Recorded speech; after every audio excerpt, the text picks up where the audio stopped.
Bonsoir à tous et à toutes, Madame la Ministre, Monsieur l'Administrateur, Mesdames, Messieurs. Donc, je suis très heureux d'être ici, comme on dit, le Monsieur loyal de ces soirées de la Philharmonie de Paris accueillies au Collège de France. Et nous sommes ici donc ce soir pour l'avant-dernière de la série de rencontres entre des artistes et des professeurs du Collège de France. Et donc j'ai vraiment le plaisir d'accueillir pour cette soirée consacrée au thème « Figurer la musique », eh bien, Gaëlle Chouane, qui est artiste plasticienne,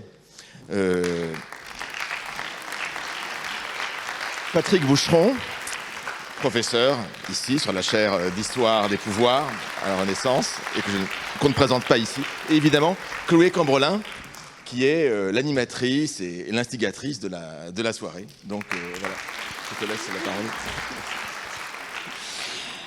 Merci beaucoup. Et William Marx est donc le professeur référent de ce cycle musique La Philharmonie au Collège de France. Bonsoir et merci d'être avec nous pour en effet déjà cette avant-dernière rencontre organisée dans le cadre de ce cycle. Et merci encore une fois aux équipes du collège pour cette invitation, ce travail commun autour du dialogue entre les arts et les idées, cette mise en relation entre des artistes liés à la Philharmonie de Paris et des professeurs du Collège de France. Vous le savez sans doute, la Philharmonie est aussi un musée, le musée de la musique qui propose chaque année des expositions temporaires, tout récemment encore Kandinsky, la musique des couleurs, en association avec le Centre Pompidou, mais qui bien sûr aussi a ses collections, près de 9000 instruments et œuvres d'art présentés dans un parcours permanent qui a été repensé la saison dernière, avec notamment la création d'un nouvel espace des musiques et des mondes. C'est la direction que nous allons prendre ce soir donc pour cette discussion autour du thème Figurer la musique avec nos deux invités que nous remercions. Gaëlle Chouane, en effet, artiste plasticienne, vous travaillez la sculpture, le son, la vidéo, vous créez des dispositifs, des installations, des performances. Vous êtes lauréate du prix Marcel Duchamp 2024 et vous étiez l'une des artistes en résonance de la saison 2024-2025 à la Philharmonie de Paris. Vous avez créé une œuvre qui a intégré le nouveau parcours du musée de la musique. Nous allons en parler dans un tout petit instant. Et donc, Patrick Boucheron, merci à vous également, historien titulaire ici de la chaire Histoire des pouvoirs en Europe occidentale, 13e, 16e siècle. Votre enseignement cette année porte sur les lieux de pouvoir et vous étiez ici même cet après-midi pour votre cours.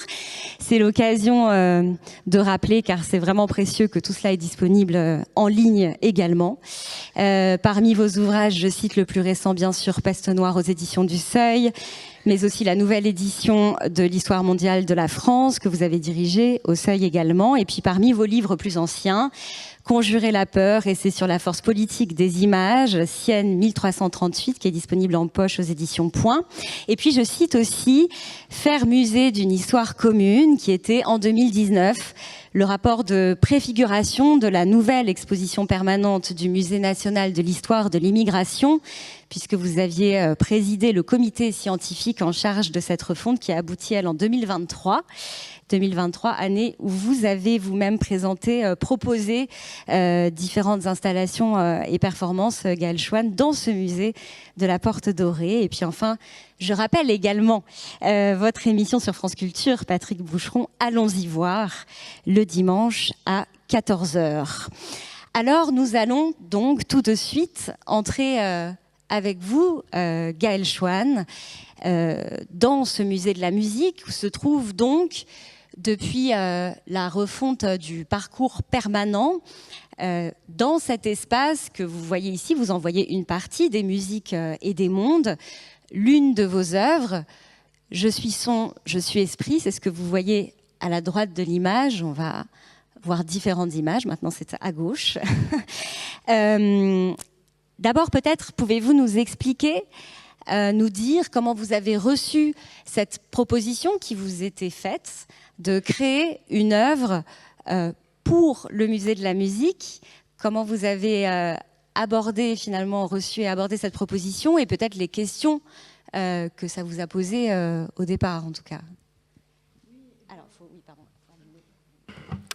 Donc oui, ça a été une invitation de Alexandre Gérard Muscagori, le conservateur et le commissaire de cette exposition permanente. Et donc l'idée était de travailler avec la collection des conques provenant du Quai Branly, initialement. Et aussi certaines conques qui appartiennent à la Philharmonie et au Musée de la musique, plus précisément. Donc, dans ce contexte, la question était déjà de savoir comment on montre des instruments de musique. Évidemment, moi, plasticienne, je veux activer, je veux qu'on entende ces conques.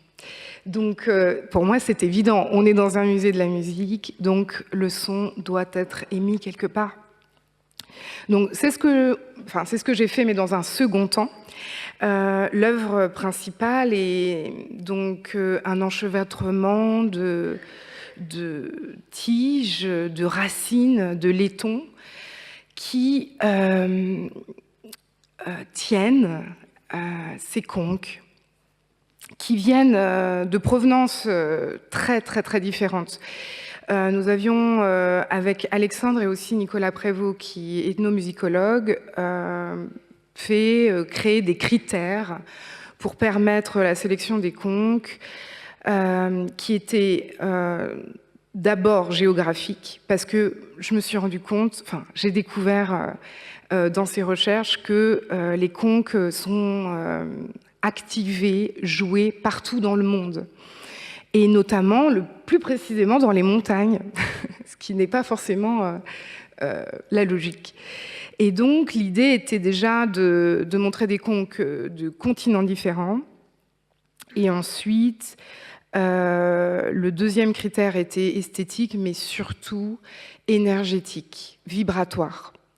C'est-à-dire la puissance qu'émanent, parce que ce sont des objets magiques, spirituels.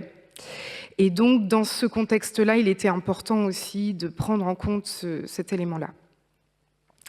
Et pour finir, donc il y a cet élément important qui est le fait de trouver un moyen, un dispositif sculptural pour voir les conques dans tous les sens. C'est-à-dire que le fait qu'elles soient suspendues permet de tourner presque à 360 degrés et de voir tous les côtés. Alors que l'habitude dans les musées, souvent, est de voir qu'un point de vue. Vous voyez que le dessus de la conque ou le côté de la conque. Peut-être que c'est une invitation claire de revoir aussi notre manière de penser le monde, de le voir par différents points de vue et non plus d'une seule façon. Donc ça, c'est dans cette vitrine qui m'était obligée, évidemment, s'il ne tenait qu'à moi, je n'aurais même pas mis de vitrine. Mais nous travaillons avec un patrimoine culturel, il était évident de protéger les objets. Et c'est pour ça que, de manière un peu rebelle, une conque, celle-ci, sans vouloir faire de mauvais jeu de mots quelconque, sort de la vitrine et veut nous faire passer un message, veut nous dire quelque chose. Celle-ci est sonore et elle est à l'extérieur de la vitrine. Donc les spectateurs sont invités à poser ou en tout cas se positionner pour écouter ce que la conque a à dire. Voilà. Alors on va l'écouter dans quelques instants, mais d'abord peut-être avec vous, Patrick Boucheron, ce que l'on voit déjà là avec cette œuvre et ce que nous en dit là dans ce début de discussion Gaël Chouane, c'est finalement déjà tout ce que l'on peut dire en montrant comment on montre là quelque part la musique, mais que à travers ça, on montre une manière d'être au monde, de réunir les histoires du monde, de remplir l'étendue du monde, comme dit Édouard Glissant, qui était précisément une très forte inspiration pour cette réflexion autour de ce nouveau parcours. Oui, bien sûr, Édouard Glissant est un invité d'honneur dans cette discussion, puisque de la musique, on pourrait dire en somme que c'est peut-être le meilleur observatoire de la mondialisation, de la globalisation, c'est-à-dire de la bande-son du village planétaire. Mais là, c'est tout le contraire.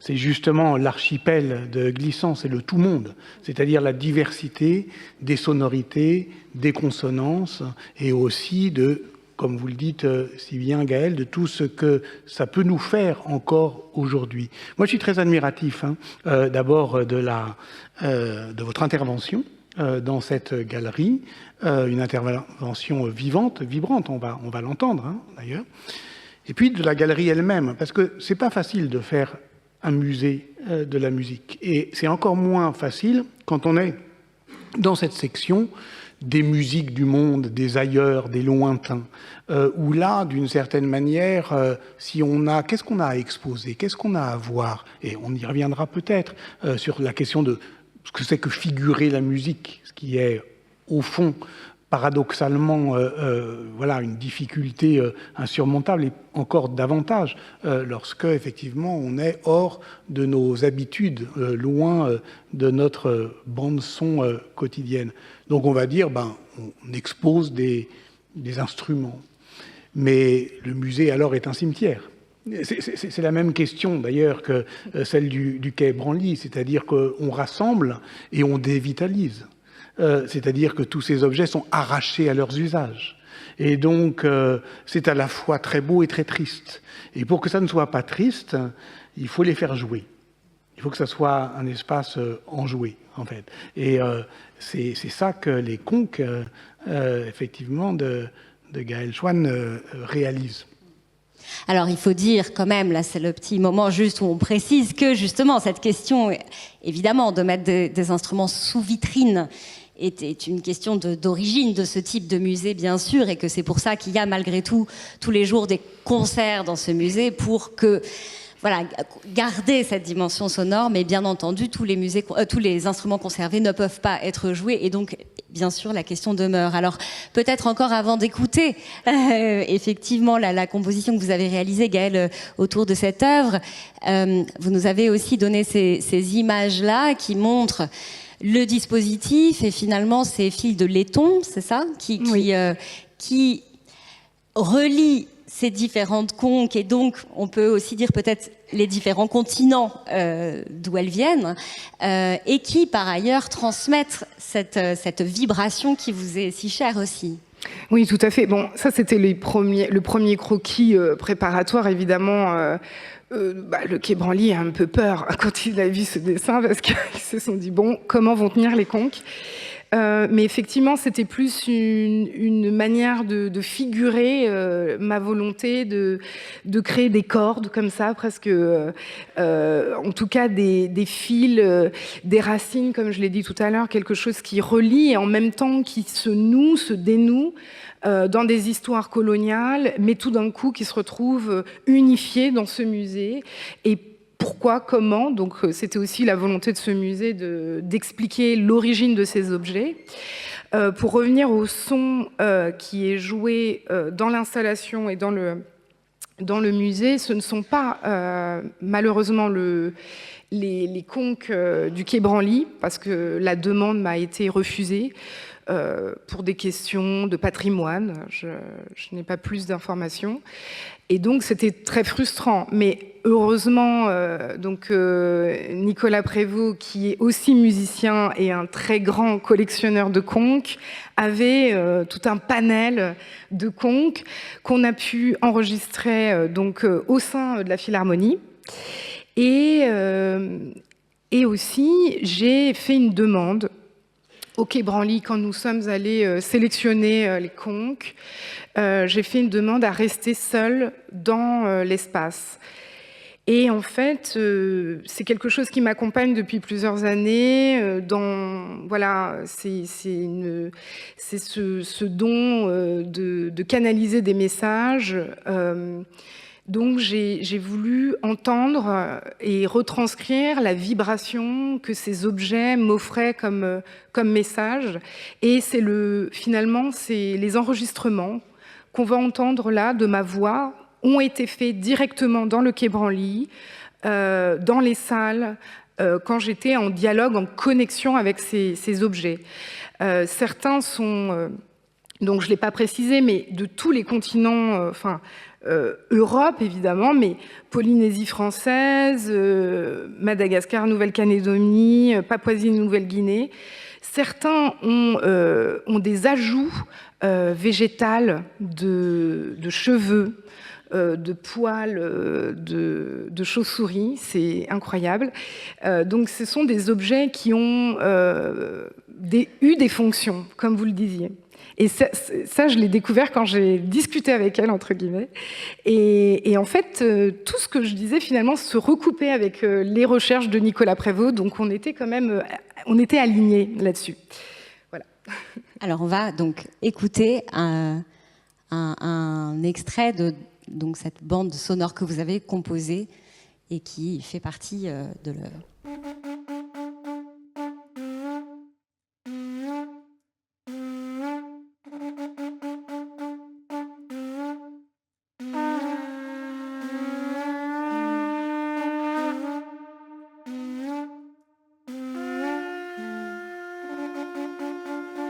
Je suis fierté, je suis honneur, au service d'un message entre les forces de la nature et les humains. Je suis orné, je suis ornement.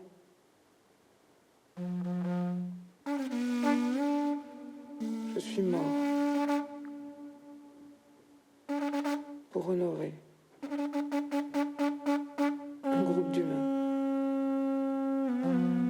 avec fierté.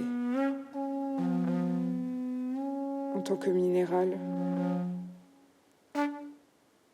je vis au travers des vibrations et des fréquences. En fusion, en union, en collaboration avec le souffle des hommes, le souffle divin. Nous créons ensemble une fréquence.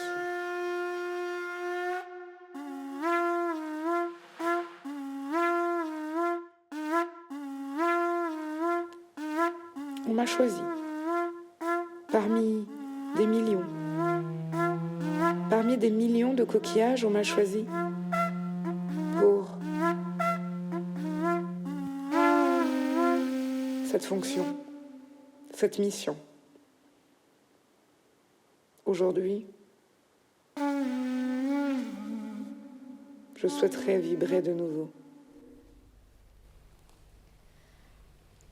Alors, on entend votre voix et on entend que vous dites « je ». Au-delà de faire entendre leur son, de les activer, comme vous disiez, pourquoi fallait-il aussi leur donner la parole? C'est ça, je pense que il était temps de leur donner la parole.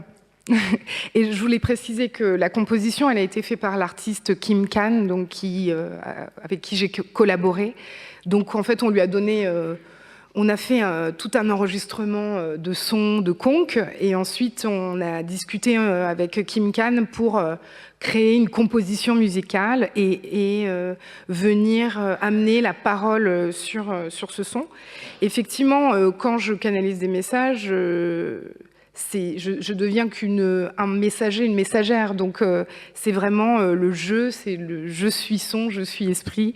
Et c'était le moment de leur donner la parole. Mais juste pour finir, ce qui est important de savoir, c'est que dans beaucoup de cultures, et en fait la conque, c'est le premier son. C'est le son primordial de la création du monde. Et comme le dit d'ailleurs un égyptologue, Kalala Omotunde, le monde n'a pas été créé par la verbe, mais par le son. Et c'est ce son-là, si nous devions trouver la première note, c'est la conque. Donc c'est aussi très important et très fort, je pense, de nous faire entendre ce son. Oui, vous nous avez donné la provenance, enfin, l'état des différentes provenances. Il faut dire effectivement qu'une conque, c'est-à-dire un coquillage qui sonne, et qui sonne parce qu'on l'a percé, et qu'on l'a percé à un certain endroit d'une certaine manière, et qu'on le fait vibrer effectivement, non seulement, c'est pas seulement une technique, c'est comme vous le dites, une spiritualité, enfin vous le dites et vous le faites dire à ces instruments, dont on pourrait dire simplement que c'est un des plus universels. En tout cas, des plus partagés, des plus communs. Il n'y a pas de continent, il n'y a pas de civilisation qui n'ait utilisé la conque. C'est quand même tout à fait frappant. Et puis, ce que j'aime aussi dans votre installation, c'est que, oui, ces fils de laiton, on voit bien qu'ils relient et qu'ils font rhizome, pourrait-on dire, mais ils électrisent aussi. Enfin, c'est-à-dire qu'on a le sentiment d'être là à l'origine des musiques électriques dont on aurait bien tort de ramener l'histoire au XXe siècle. En fait, elles sont plus anciennes, les musiques électriques. Et tout ça, je trouve que ce qui est important dans votre travail, si je peux me permettre, c'est que vous venez de dire combien il avait consonné et qu'il s'était enrichi de l'histoire, en fait, de votre dialogue avec les conservatrices, les conservateurs, les ethnomusicologues, voilà. Et aujourd'hui, c'est vrai que l'histoire de ces instruments s'intéresse pas simplement à leurs usages, mais aussi à la patrimonialisation. Vous parliez de patrimoine. Et en particulier au musée du Quai Branly. Bon, là, c'est un petit peu embarrassant parce qu'on va parler d'invisibilisation. Ça ne serait pas à moi de parler de ça, mais de mon épouse, Mélanie Traversier, qui travaille justement au Quai Branly sur la question des appropriations coloniales des instruments. Et quand les instruments, en particulier océaniens, mais partout au fond, et en situation coloniale, arrivent à partir du XVIIIe siècle dans les collections européennes, elles y sont effectivement, pourrait-on dire, patrimonialisées, mais aussi dévalorisées, parce que on va les inscrire dans une généalogie ou dans une universalité, mais plus dans un usage ni dans une société. Et c'est donc tout ça qu'il faut réparer à nouveau. Et c'est ce que vous faites, me semble-t-il. Oui, en tout cas, je tente, même si j'ai été freinée, puisqu'on a malheureusement pas pu activer les conques du Quai Branly. Et d'ailleurs, pour l'anecdote, le MUSEM a accepté. Donc certains sons que vous avez entendus sont des conques qui proviennent de la collection du MUSEM. Et pendant que nous étions en train d'enregistrer, une des conques n'a pas sonné, ne sonnait pas. Ça veut dire... Elle avait ses raisons. Alors, c'est surtout que ça veut dire que ce n'était pas un instrument de musique. Donc, ça montre aussi, de manière très drôle, la projection, la spéculation, la fiction qu'on pose, qui a été posée en Occident sur ces objets. Donc, pendant 20 ans, peut-être, cet objet était exposé au MUSEM, ou 20 ou 50 ans, je ne sais pas, comme un instrument de musique, mais personne ne l'avait joué. Donc, personne ne s'est rendu compte que ce n'était pas un instrument. Donc, c'est voilà, dans ce genre d'anecdote qu'on découvre à quel point il y a un manque, qu'il y a une forme de fétichisation de ces objets-là qui est maintenant problématique, en fait. Oui, c'est la question de l'archéologie participative, comme on le dit aujourd'hui, c'est-à-dire au fond qui interroge non seulement de manière critique, comme vous le dites, la provenance et l'appropriation des objets, mais qui cherche tout simplement à les utiliser pour mieux les comprendre. Il y a plein d'histoires amusantes de musées comme ça, en particulier de musées d'antiquité nationale. On avait pendant très longtemps dans les réserves des musées, parce qu'on ne savait pas trop quoi en faire, il y avait des sortes de petites coupelles très très évasées qu'on disait, faute de mieux, verre à boire. Et puis quelqu'un, à un moment, a eu l'idée d'essayer de boire et s'en est mis partout. Et donc, en fait, c'est pas ça. Donc, c'est autre chose. Mais à partir du moment où on comprend que c'est autre chose, on cherche ce que ça pourrait être. Et c'était, en fait, des réceptacles à cire ou à huile pour les lampes et qui étaient jetables, en fait. C'était des recharges. Et c'est pour ça qu'on en trouve des milliers partout dans les cales des bateaux. Mais si on ne l'essaye pas, on ne le sait pas. Bien sûr. Alors, vous l'avez cité plusieurs fois, Gaël Chouane, donc le conservateur Alexandre Gérard Muscagori, qui a pensé avec les équipes du musée donc ce nouveau parcours, explique dans l'ouvrage qui l'accompagne. ce que vous disiez, Patrick Boucheron, à savoir que les contextes historiques, sociaux, politiques ont longtemps été tenus à l'écart, longtemps été non pris en compte dans la manière dont on regardait les instruments de musique. Et évidemment, fait partie de ce contexte la manière dont ces instruments sont arrivés jusqu'à nous. Comment aussi on a pu plaquer des fantasmes sur eux, en particulier lorsqu'ils venaient notamment d'Afrique ou des Amériques. C'est là-dedans aussi que vous vous inscrivez dans ce travail-là, Gaël Chouane. Et Patrick Boucheron, je voulais vous faire réagir justement au titre qui a été choisi pour ce livre qui va avec ce nouveau parcours, L'instrument monde, une histoire globale de la musique. Alors on peut-être discuter de histoire globale, histoire mondiale, mais aussi de ce terme d'instrument monde. Comment est-ce qu'il sonne à vos oreilles ? C'est-à-dire qu'effectivement, il y a deux manières de le considérer. Soit on fait l'inventaire du monde dans sa diversité, et alors je comprends votre remarque, on n'est pas dans l'histoire globale, on est plutôt dans l'histoire mondiale. Ou alors on fait l'histoire de la musique globalisée, mais c'est pas du tout de cela dont il s'agit. Non, dire simplement que si on veut comprendre aujourd'hui les enjeux de la mondialisation des savoirs ou de ce qu'on appelle l'histoire connectée, la musique est la plus évidente, la plus belle et la plus entraînante des guides pour effectivement nous faire comprendre tout ce qu'on gagne à élargir l'horizon. Pas simplement aller entendre des sonorités que l'on croit étrangères et à les rendre familières, mais inversement à dépayser. À la fois, il s'agit de dépayser l'étrangeté et de rendre étrangères nos fausses familiarités. Parce que prenez le piano, qui est l'objet monde par excellence, l'instrument à partir du 19e siècle qui conquiert le monde. On peut dire que pour faire une blanche et une noire, une touche blanche et une touche noire, il faut de l'ivoire et il faut de l'ébène. Donc on est dans un système qui est de bout en bout colonial. Sans quoi, on ne peut pas comprendre pourquoi il y a tant de pianos partout en Europe et très rapidement au-delà. Donc toute l'histoire, je ne parle même pas du violon, mais toute l'histoire effectivement des instruments de musique est une histoire de circulation. Circulation des savoirs, circulation aussi des dominations. Et c'est pour cela effectivement que la question de la colonialité est quand même très présente dans votre travail. Oui, et je pense que c'est pour ça aussi que j'ai voulu vraiment insister sur cette dimension spirituelle et de canalisation de messages, parce que c'est aussi une manière d'inclure la spiritualité dans une recherche scientifique.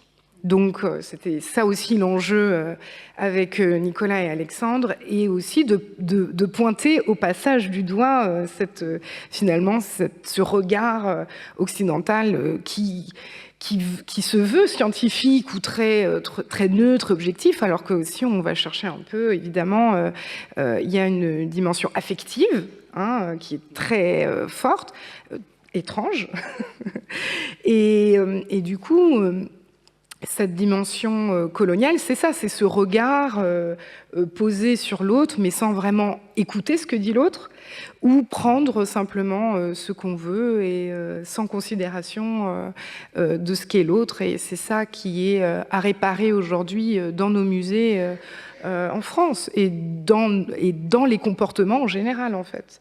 C'est prendre l'autre dans toute sa globalité de ce qu'il est et pas simplement prendre à la carte ce qui nous intéresse et puis le reste, on le rejette. Voilà. Peut-être dire simplement que on disait tout à l'heure que c'était difficile de figurer la musique, de faire musée avec des instruments de musique. En revanche, de faire comprendre ce que c'est que l'histoire mondiale avec la musique, rien de plus facile en somme. Vous parliez du Musée national d'histoire de l'immigration, avec lesquels vous avez aussi des projets, Gaël, de réparation, si j'ai bien compris, justement, oui. De réparation de mémoire, quand on a refait le parcours permanent. On n'a pas pris beaucoup de risques en pariant que la salle centrale, le jukebox mondial, qui effectivement permettait aux jeunes et aux moins jeunes de choisir toutes les musiques qui étaient issues de l'immigration et qui avaient fait, je dirais, la bande-son de la France, serait le clou du spectacle. C'est le plus simple, c'est le plus évident pour faire comprendre effectivement ce que c'est que l'apport de l'immigration à la population française, qui est le projet de ce musée. Il suffit d'ouvrir les oreilles.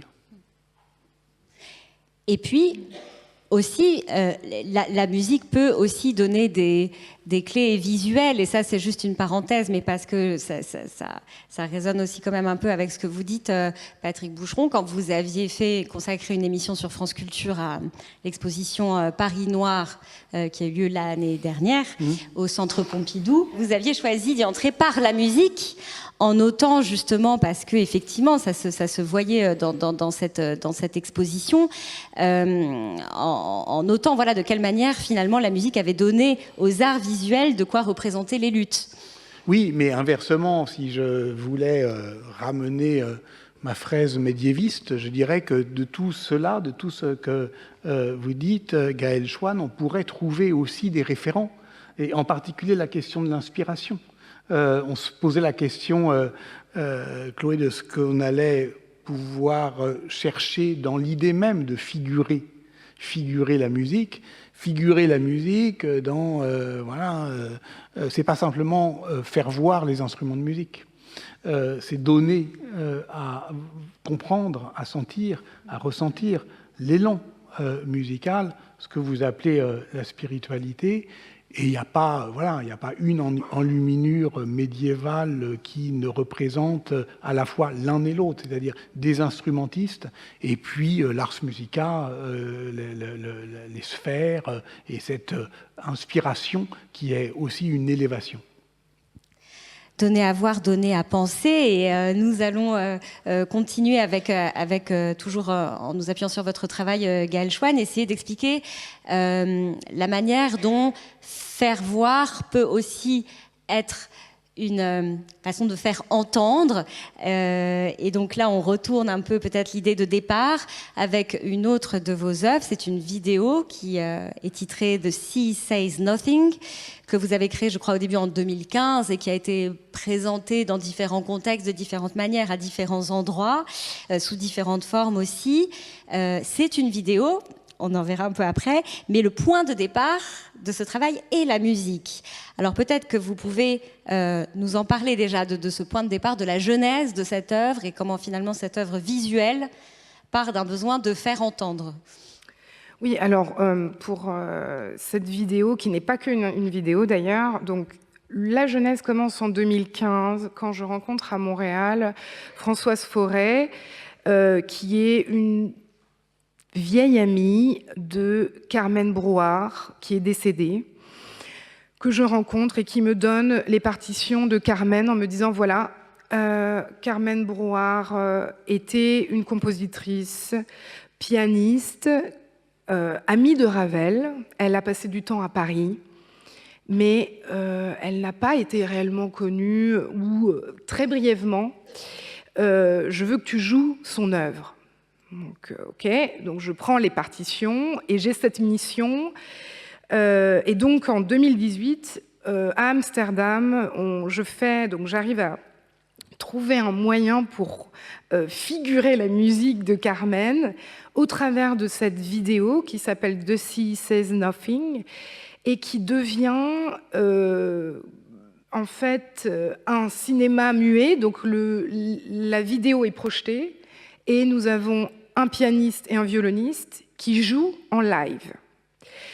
La problématique est que, bon, moi j'ai fini les Beaux-Arts en 2013, donc j'avais pas forcément énormément de moyens. Payer un pianiste, c'est un coût. Et puis, je me rends compte aussi, surtout, que pas tous les pianistes ne peuvent jouer Carmen Brouard. C'est assez complexe. Et aussi, idéologiquement, une femme haïtienne, née en 1906, décédée en 2005, compositrice de musique classique, ça ne se voit pas tous les jours. Donc, j'ai mis du temps à trouver déjà le pianiste, le violoniste pour accepter. Et finalement, j'ai eu la chance de rencontrer donc R. Livenon qui a joué à Amsterdam au piano, Caroline Wagner au violon.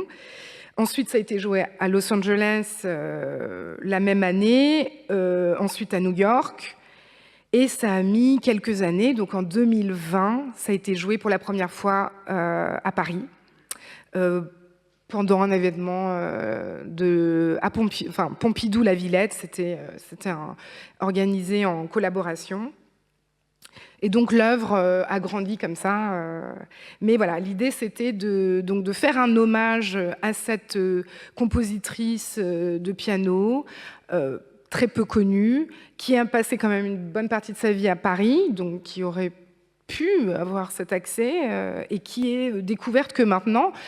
En 2020, j'ai invité Célimène Daudet, une très grande pianiste franco-haïtienne qui découvre aussi Carmen Brouard, qui maintenant la joue. Donc, cette diffusion fonctionne et Carmen, j'espère, sera diffusée encore longtemps. Alors, on va donc regarder le début. Ça fait 17 minutes environ. Là, on va regarder à peu près 3 minutes. Voilà.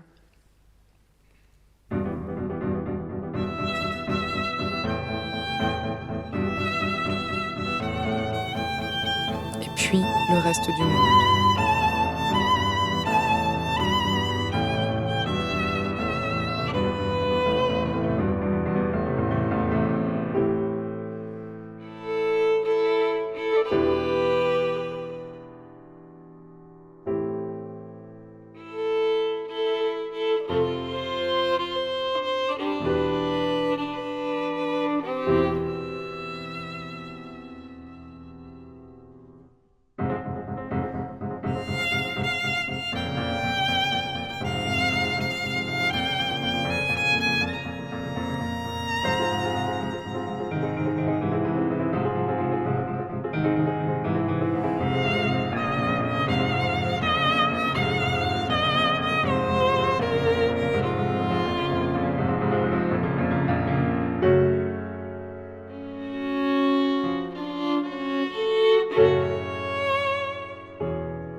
Alors, il faut nous expliquer un peu ce qu'on vient de voir, pour le coup.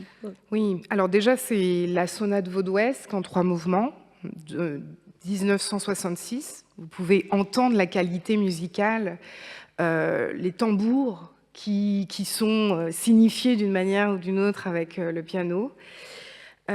Évidemment, alors j'aime travailler avec des archives et je tombe sur ce film, Le chanteur de jazz, 1927, de Alan Crosland. premier film, donc première partie du film muet. Nous avons ce personnage, acteur Al Jolson, qui se grime, donc aussi, je voulais montrer en silence ce qui n'est plus, ce qui a dénoncé aussi ce grimage, ce blackface. Et finalement, quand il monte sur scène pour chanter la première chanson du film, on passe au film parlant. C'est le premier film parlant de l'histoire du cinéma. Et donc je viens, je déjoue finalement la présence du son et je viens ajouter, voilà, Carmen vient commenter d'une certaine manière avec ce piano qui est mêlé de rythme vaudou, donc quelque chose voilà, qui ne se fait pas, apparemment. Et l'océan. Et l'océan, voilà. La mer, donc une histoire évidemment de l'Atlantide, de la traite négrière, d'un regard et de la représentation des corps noirs en Occident et au cinéma. Finalement, c'était ça le sujet principal, c'était la représentation des corps noirs au cinéma. Plus tard dans le film, on voit aussi le premier baiser de personnes racisées. Donc là, la première fois où on voit l'intimité de deux personnes noires en 1898 dans un petit film qui s'appelle Something Good Negro Kiss par William Selig. Et donc voilà, c'est une manière aussi de dénoncer et de visibiliser des choses que finalement on a mis un peu sous le tapis. Voilà. Et de visibiliser finalement en la faisant entendre une artiste qui a été invisibilisée, Patrick Boucheron, cette manière finalement de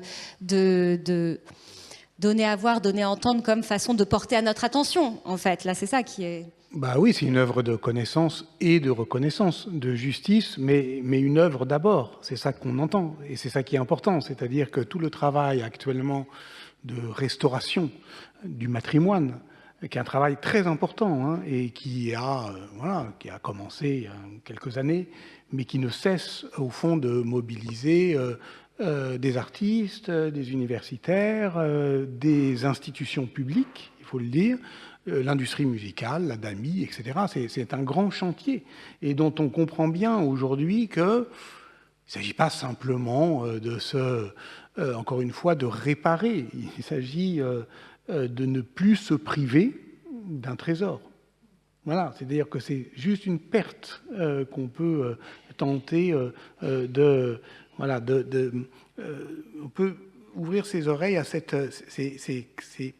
Et puis il y a le métissage, il y a cette question voilà, qui est quand même très, très, très beau aussi chez Carmen Brohard, c'est-à-dire une composition, un phrasé pianistique qui est apparemment tout à fait classique, et puis derrière, enfin, ici c'est derrière, de temps en temps c'est ailleurs, oui, les rythmes vaudou.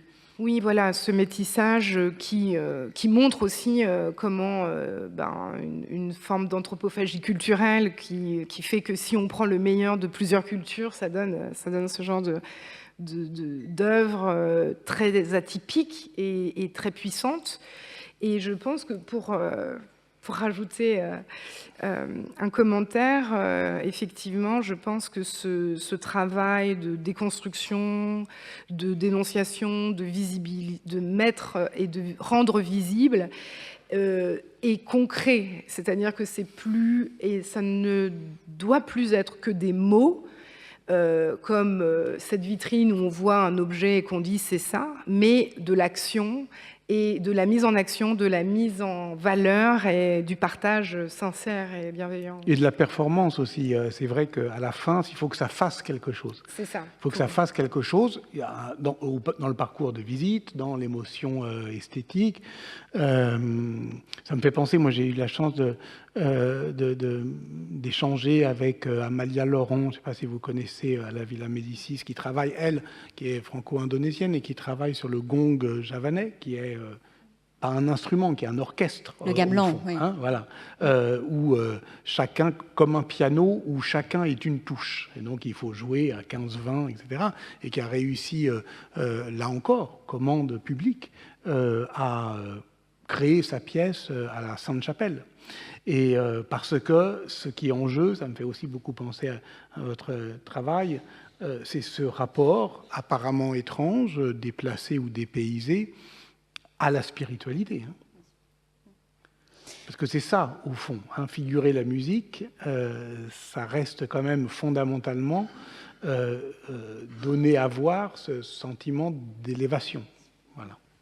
Alors, on peut signaler, ça n'est pas encore, ce sera annoncé dans la saison donc dans quelques semaines, mais que Amalia Laurent sera présente voilà, la saison prochaine à la Cité de la Musique avec la suite justement de ce qu'elle a travaillé à la Villa Médicis. Alors, vous avez dit, Patrick Boucheron, il faut à la fin aussi qu'il y ait cette performance, que ça nous fasse quelque chose. Là, on a compris depuis le début de cette discussion à quel point la musique, mais au-delà, c'est-à-dire le son, la puissance vibratoire est importante dans votre travail, Gaël Chouane. Et donc, justement, vous travaillez depuis quelque temps sur une performance qui s'appelle Aura, où vous êtes donc vous-même en scène, où vous chantez, où vous parlez. Et donc, est-ce que vous pouvez peut-être nous parler de ce projet qu'on espère pouvoir voir bientôt, et finalement, dans quelle mesure est-ce que c'est peut-être encore un pas supplémentaire dans tout ce qu'on vient de décrire là, c'est-à-dire aussi de devenir peut-être la figuration de la musique, ou je ne sais pas, d'incarner quelque chose. Oui, alors je pense que l'intérêt pour la vibration ou la fréquence vibratoire, elle est essentielle aussi dans ma vie quotidienne, parce que nous sommes vibration. Nous sommes composés d'eau et finalement, si on regarde un petit peu l'histoire, je ne sais pas si ça vous dit quelque chose, les figures de Chladni, qui sont ces expérimentations où Chladni a mis du sable sur des plaques de laiton, il a fait jouer donc des notes et ça a créé des formes. Ensuite, dans les années 60, Jenny a refait ses expérimentations avec de l'eau. On y a même fait une expérimentation avec de la fécule de pommes de terre et on voit que le son influence les formes. Et donc, ça veut dire que les sons qu'on reçoit chaque jour nous influencent, ont une forte influence sur nous, puisque nous sommes composés à 80% d'eau. Donc, à partir de là, je pense qu'on devrait tous s'intéresser aux fréquences vibratoires. Il est temps, d'ailleurs. En tout cas, et j'y viens, donc ce projet Aura, c'est une nouvelle étape parce qu'effectivement, je n'avais jamais chanté de ma vie et puis j'ai pris des cours. Comme quoi, on a tous cet instrument en nous. Il demande simplement à être activé, exercé, mais on sait tous chanter. Nous sommes tous donc des instruments vibratoires. Et donc l'idée de ce projet est donc avec Daniele Morelli à la guitare, musicien en jazz, et Kathleen Noël, danseuse haïtienne. Nous improvisons en live, donc sans partition, simplement nourri des énergies aussi de la salle et des spectatrices qui sont présents ce soir-là. Et l'idée est que ce soit un moment aussi de soin. Si ces vibrations peuvent avoir une influence, dans ce cas-là, je fais un moment pour que ces sons, ces vibrations soient bienveillantes, amour. Et je chante en glossolalie lors de ces performances qui sont inédites. Je ne sais pas encore à Paris quand est-ce qu'on aura une date, mais en tout cas, ça a été joué à Bruxelles, à Arles et ça sera joué aussi à Miami en décembre prochain. Donc on verra et j'espère que vous pourrez être présents. On va peut-être terminer en faisant une petite échappée parce que on voulait aussi justement dans cette discussion montrer à quel point donc se figurer la musique peut prendre plein de formes, justement incarnées différemment, montrées différemment. Et donc on voulait terminer avec, je l'ai cité au tout début, mais cette exposition récente donc, qui a eu lieu au Musée de la musique avec le Centre Pompidou, Kandinsky, la musique des couleurs. Là, il se trouve que c'est le catalogue de l'exposition, mais on a mis ça parce que elle reprend un tableau de 1911 qui s'appelle Impression 3 concerts, et que lorsque vous avez évoqué cette exposition dans Allons-y voir Patrick Boucheron, c'est avec cette toile-là que vous avez ouvert la discussion. Est-ce que on peut finalement là aussi voir encore une autre manière de figurer la musique dans ce peindre musicalement, comme vous avez dit vous-même au cours de cette émission de Kandinsky? Oui, mais tout ce que vous avez dit sur la vibration, sur justement la couleur qui prend congé de l'objet pour s'élever, tout ça, effectivement, Kandinsky a tenté à la fois de le peindre et de l'écrire. Je signale d'ailleurs que c'est un extraordinaire texte poétique qui s'appelle Les Marches, qui est à la fois un récit de son art et aussi une autobiographie poétique, a été retraduit chez Verdier il y a quelques mois. Il se décrit comme quelqu'un qui toute sa vie a voulu échapper au noir. Différentes terreurs d'enfance. Et là, le noir de ce concert, puisque effectivement ça s'appelle Après le concert, et on sait quel est ce concert. C'est un concert de Schoenberg où tout le monde était bouleversé. On est effectivement en 1911. Le noir, c'est le noir du piano. Autour, il y a effectivement une autre masse de couleurs jaunes. Là, on ne voit que la partie centrale du tableau, mais si on dézoome, on verrait des lustres, on verrait des raies de lumière blanche, mais ce qu'on voit surtout, qui descendent, mais ce qu'on voit surtout, c'est ceux qui sont au concert, le public, chacun dans sa couleur, mais chacun dans son comme une flamme qui s'élève. C'est ça, au fond, quand vous dites qu'est-ce que ça fait, qu'est-ce que ça va nous faire, Kandinsky a tenté de le donner, de le figurer, en fait, ce que ça nous fait. C'est d'ailleurs assez intéressant sur cette question du concert. J'ai jamais vraiment su si au concert on était seul ou ensemble. Enfin si, quand je vais dans un concert de rock, je sais qu'on est ensemble, que l'autre n'est pas un ennemi. À la Philharmonie, c'est pas toujours évident. Il y a quand même voilà, une sorte de conjuration des tousseurs qui peut provoquer des sentiments pas toujours aimables. Mais donc, ce qui est caractéristique ici, c'est justement parce que on pourrait aussi en parler dans l'art de Gaël Schwann, c'est-à-dire le rapport entre un évident souci de l'histoire, du passé et du collectif, en fait, de faire corps avec le monde et son histoire. Et en même temps, ce qui s'échappe, ces couleurs qui s'échappent de leur forme, ce sont quand même des esprits individuels, en fait. Voilà. Et ils en ont beaucoup parlé, d'ailleurs, de cette soirée au concert de 1911, Schoenberg, Kandinsky avec tous ses amis. Ils en parlent, ils étaient ensemble, mais ils étaient ensemble séparément. Ce qui est quand même aussi l'expérience de la musique. Enfin, de la musique classique, en tout cas.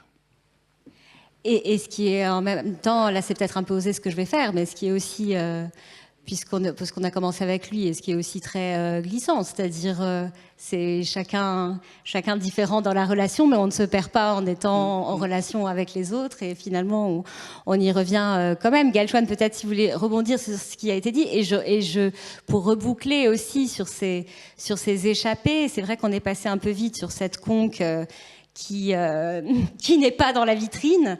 Mais peut-être, là, ça m'y fait repenser du coup ce que disait Patrick Boucheron, sur la manière dont, parce que là on a vu cet exemple-là avec cette œuvre, mais en fait systématiquement ou presque quand vous présentez des choses dans des musées, vous veillez toujours à ce qui est cette espèce de point de contact ou quelque chose qui va créer le rapport direct avec les visiteurs et visiteuses. C'est-à-dire que toujours trouver comment finalement on va ne pas être seulement dans la vitrine, quoi, ou à regarder la vitrine. Oui, et je pense que ce point de contact, c'est aussi que être seul, c'est une illusion, finalement. Si je reprends les stoïciens qui parlaient de la sympathie universelle, un concept qu'on pourrait remettre un petit peu au goût du jour, qui s'est perdu, hélas, je ne sais pas pourquoi, c'était pas assez vendeur, mais qui dit que du coup, nous sommes connectés à un tout, à l'univers, et que finalement, nous faisons partie de cette grande symphonie. Nous sommes chacun une note de musique et nous créons cette grande symphonie, même si parfois on a l'impression qu'on fait notre petite note tout seul dans notre coin. Finalement, elle appartient à une plus grande performance, plus grande symphonie, concert. Donc c'est peut-être quelque chose qu'on devrait garder en tête. Voilà. Merci beaucoup à tous les deux. Merci à vous. Je rappelle donc que on se retrouve, si vous en avez le souhait, le 31 mars pour la dernière rencontre de ce cycle musique La Philharmonie au Collège de France. Ce sera donc un grand entretien avec le compositeur et chef d'orchestre Esa-Pekka Salonen, qui sera mené par le directeur de l'Orchestre de Paris, Christian Thompson. Et à l'issue de cet échange donc sur l'avenir des concerts symphoniques, leur forme, la manière dont peut-être on peut les réinventer pour créer plus de liens, qui sait.